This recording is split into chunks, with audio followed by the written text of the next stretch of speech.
मी माझं कॅफे चालू केलं, ते बंद केलं, ऑन अँड ऑफ बरेचशा गोष्टी मी ट्राय केल्या. असं नव्हतं की फर्स्ट गो मध्ये आय वॉज सक्सेसफुल. और अजूनही इट्स जस्ट बीन की 1.5 year I started with this company.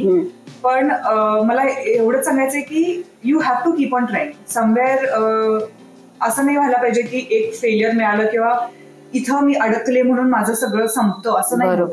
तर never give up. That is I am saying that again and again, because there was a point in my life also की मला असं होतं की नाही, चुकलं होते का, पण जॉब केला असता किंवा तर बरं झालं असतं.